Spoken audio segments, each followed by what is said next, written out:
Bonjour à tous, Eric avec vous pour une autre vidéo, cette fois-ci sur le réseau de communication. Alors on est toujours dans nos outils d'observation et ben voilà, on parle aujourd'hui du réseau de communication. Alors, je vous invite à prendre des petites notes. Le réseau de communication permet d'observer, comme son nom l'indique, les interactions et leur nature entre l'observé et d'autres personnes. C'est vraiment un outil qui est très pertinent pour cette dimension d'interaction et honnêtement, il n'y en a pas d'autres outils à ma connaissance, évidemment, je ne les connais pas tous, mais c'est vraiment l'outil par excellence pour évaluer les interactions, les habiletés sociales d'une personne. En situation, évidemment, on doit être en retrait, vous allez comprendre tout à l'heure, parce que si on est participant, c'est très difficile à utiliser comme outil. Vous avez vu un modèle dans le livre de réseau de communication.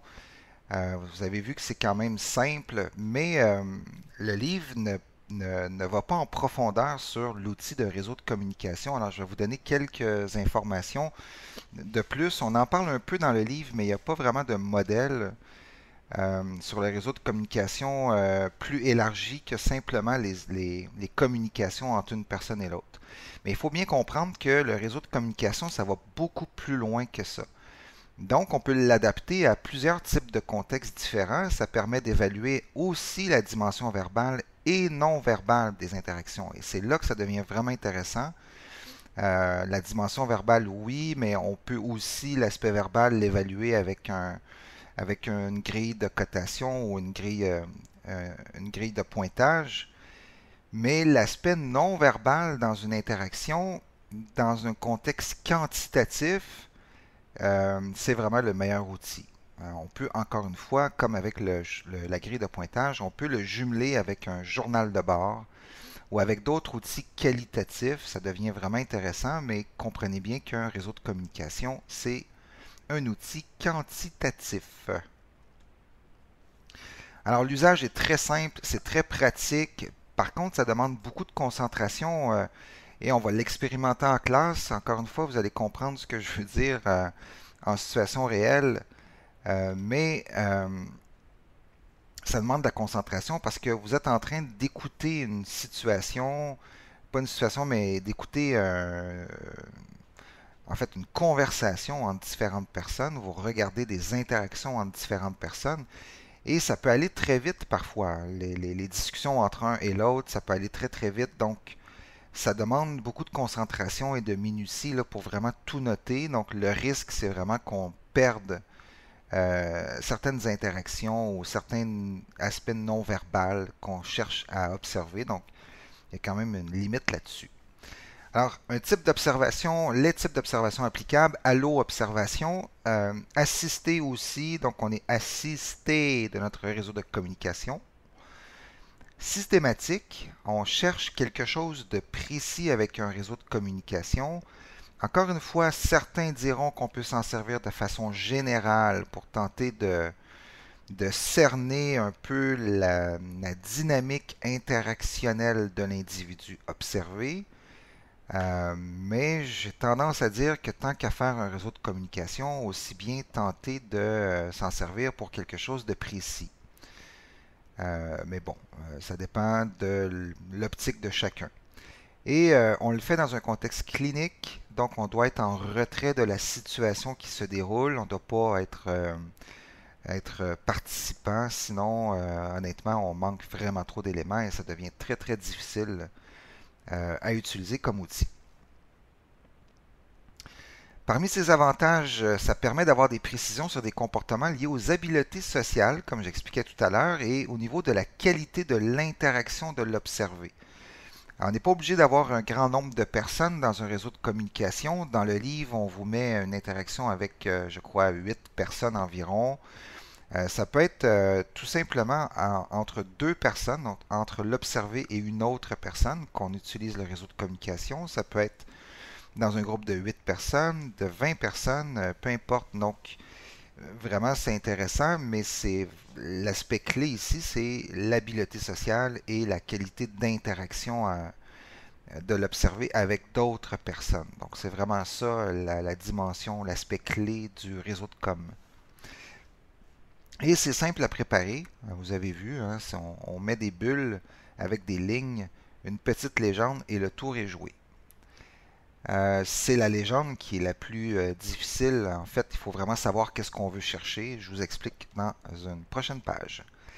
Les limites, ça exige beaucoup de concentration, donc retenez ça, hein, les interactions vont se dérouler rapidement, donc c'est vraiment pas facile. Le truc que je vais vous donner maintenant est le suivant. On a tendance, quand on fait le réseau de communication, à regarder et écouter les conversations entre les personnes qui ne sont pas notre observé. Alors, le truc, c'est vraiment de rester focus et de ne regarder que la personne observée pendant les interactions et la personne avec qui il s'entretient, évidemment, mais vous devez être capable de vous faire une espèce de bulle et d'éviter d'écouter ce qui se produit entre deux autres personnes qui ne sont pas observées. Parce que là, si vous commencez à faire ça, eh bien, vous allez sortir de votre focus sur la personne observée, puis là, ben, ça devient difficile, et vous allez perdre des bouts de la conversation qui se produit. On a besoin de faire beaucoup de réseaux de communication, un peu à l'image de la grille de pointage. Pour éviter les biais, pour éviter les interprétations erronées, on a besoin, et pour valider les comportements qu'on observe, on a besoin d'en faire plusieurs dans différents contextes spécifiques. Et je vous donne un exemple. Supposons que j'observe les interactions entre, je ne sais pas, Michel et Claude. D'accord? Et là, j'observe par exemple Michel et Claude, ils sont en train de jouer à un jeu de société. Alors évidemment, un jeu de société, c'est un peu excitant, il y a une dimension de compétition.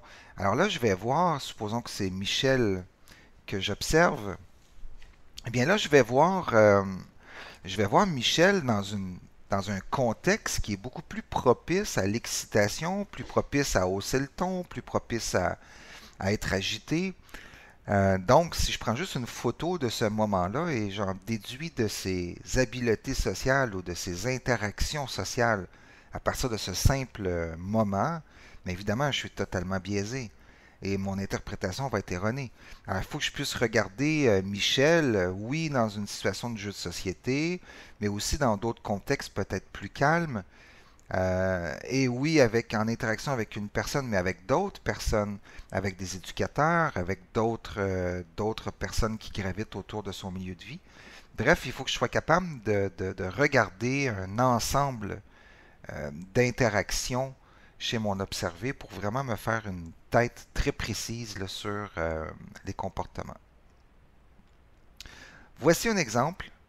Encore une fois, on a un en-tête ici, donc le nom de l'observé, l'observateur, la durée, la date et la situation en cours. Alors ici, nous sommes dans une discussion libre au salon. J'ai utilisé un autre exemple que celui du livre. Mais nous avons, vous le voyez ici, un réseau de communication très basique. Alors on observe François, la tulipe, qui, au salon, échange avec Jeanne, Amy, Ibrahim et Yann. Alors ici, c'est un modèle vraiment de base. C'est le modèle de base, sans option, sans vitre électrique, puisque nous n'avons ici que la direction de la communication et le nombre d'interactions, par exemple ici de François avec Amy. Alors on constate, excusez-moi, j'ai un petit chat dans la gorge. Alors on constate quoi? Eh bien, on constate que quand même François a interagi. Donc, a initié une interaction avec Amy une fois, mais Amy a initié une interaction 4 fois avec François. Ça veut dire qu'à 3 reprises, Amy a interagi avec François et celui-ci n'a pas répondu. Comment je fais pour savoir ça? Comment je fais pour savoir que la fois ici qu'il a communiqué, c'est en réponse à une interaction d'Amy, mais parce que j'ai mis les barres une en face de l'autre. Alors là, ça c'est un élément qui n'est pas écrit dans le livre, c'est un truc de vieux loup, mais je vous le donne ici en mille.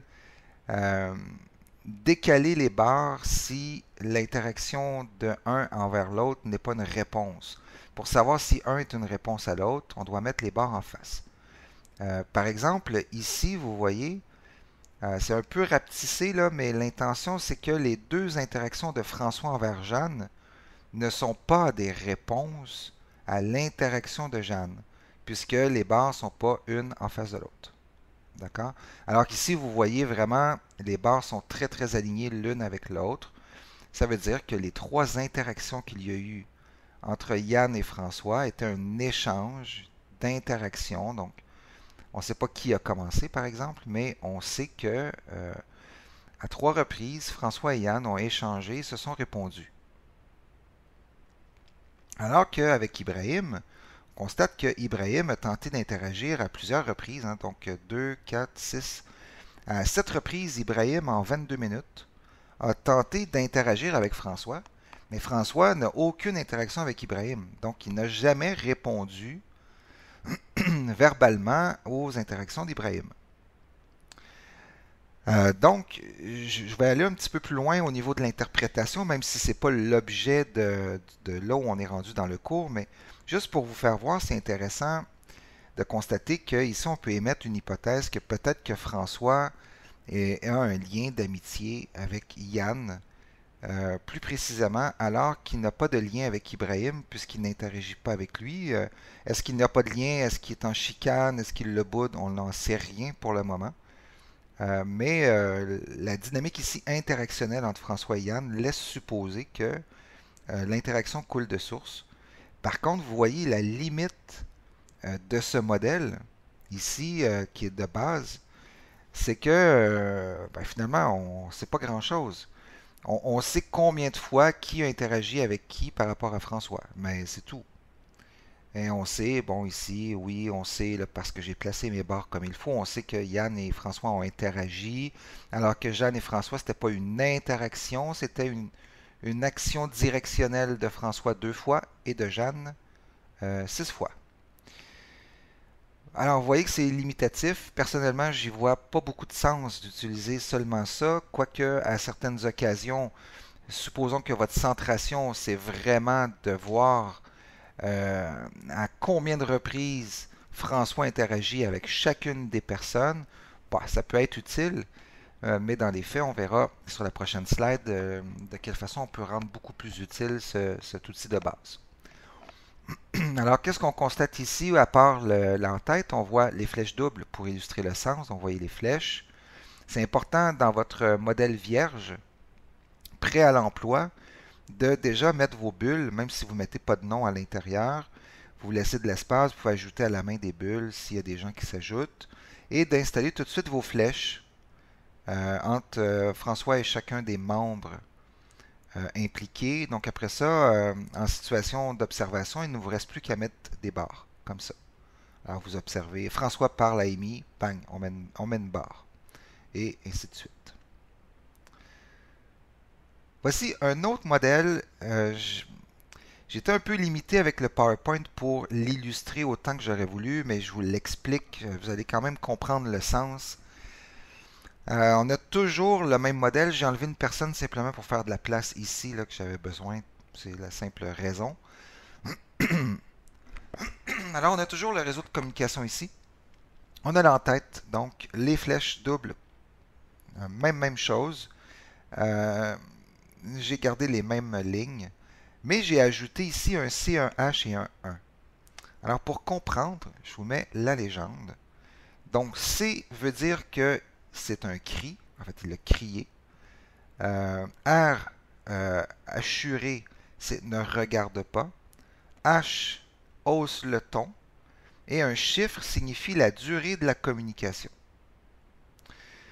Bon, alors là, c'est un type de légende. Votre légende pourrait comporter beaucoup plus d'éléments. J'ai vu des légendes avec 10, 15 éléments.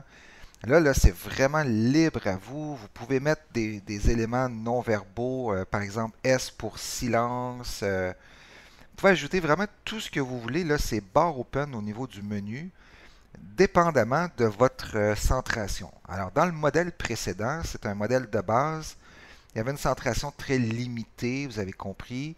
Maintenant, ici, on ouvre les valves. C'est vraiment, puis moi, c'est ce que j'aime du réseau de communication, c'est qu'on peut vraiment l'adapter. On peut en faire à peu près tout ce qu'on veut concernant des interactions, des habiletés sociales. Alors ici, on n'a pas d'éléments d'habileté sociale très précis, si ce n'est que crier et hausser le ton, mais on pourrait s'en servir positivement pour découvrir les capacités d'habileté sociale de François.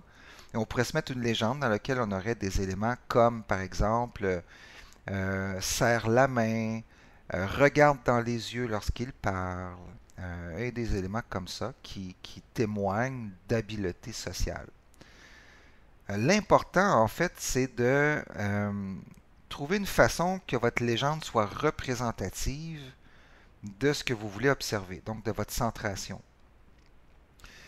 Par contre, sachez bien que plus vous avez d'éléments dans votre légende, plus en situation réelle, ça devient un peu périlleux de ne pas perdre d'informations parce que, comme je vous disais tout à l'heure, les interactions peuvent se dérouler assez vite entre les différentes personnes. Et puis, ben voilà, il faut qu'on soit vite sur la gâchette pour écrire nos chiffres.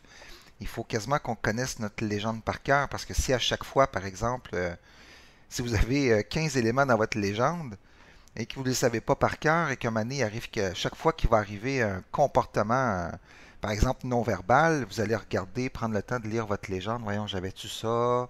Et là, c'est 3, 4, 5 secondes que vous cherchez.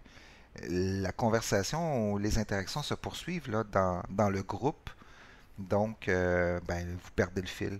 Puis là, ça devient plutôt difficile. Donc, limitez quand même idéalement votre légende. Un peu comme j'expliquais pour la grille de pointage, vous allez vous en conserver quelques-uns, les plus pertinents, les plus essentiels en lien avec votre centration. Et puis, ben, vous partez avec ça. Et puis, voilà, tout simplement, vous gardez les lignes, les barres d'interaction.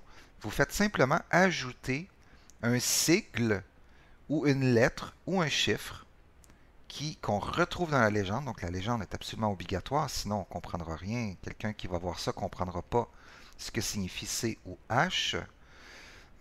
Et vous allez l'écrire comme ça. Donc ici, je sais maintenant, vous voyez les éléments qu'on ajoute. Hein?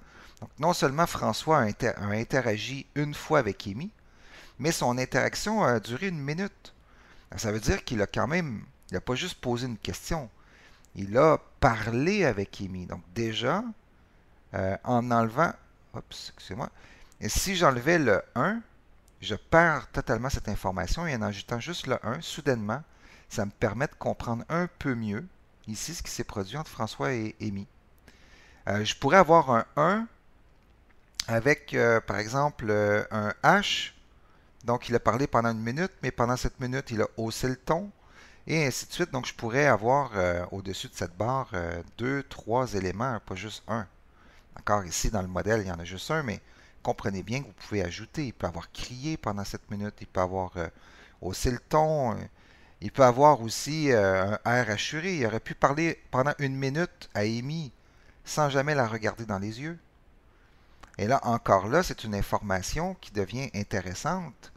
Bon, si on sait par exemple que François il a un trouble du spectre de l'autisme, ça peut expliquer des choses, s'il y a un problème de santé mentale ou autre, mais en l'absence de ces problématiques, ça devient un peu intriguant si François a parlé à Amy pendant une minute sans la regarder. Donc, à l'accumulation d'éléments comme ça, à un moment donné, mais ça nous donne beaucoup plus d'éléments pour toujours éventuellement, on n'oublie pas qu'on va en venir à faire de l'interprétation et ensuite produire un rapport. Donc, ça nous donne des informations qui sont vraiment intéressantes. Donc, dans ce contexte, chaque barre, ici, on devrait retrouver un élément de légende en plus de la barre. Donc, voilà, je pense que c'est assez clair pour vous. Le reste, une question de comprendre votre centration, utiliser un peu votre, en fait pas un peu, mais utiliser votre jugeote et ce que vous comprenez de tout ça pour aller plus en profondeur. Si dans votre projet de stage, vous voulez, en stage, vous voulez utiliser un réseau de communication, ben, sachez que vous devez d'abord savoir, avant de préparer votre réseau, vous devez d'abord savoir exactement ce que vous cherchez comme information. Et là, à partir de ce que vous cherchez, vous allez construire une légende. Et puis, ben voilà, le tour est joué, tout simplement. Alors, c'est simple, c'est efficace et c'est même intéressant quand même à utiliser comme outil. J'espère que ça vous a plu. Alors, on se voit bientôt. Allez, ciao!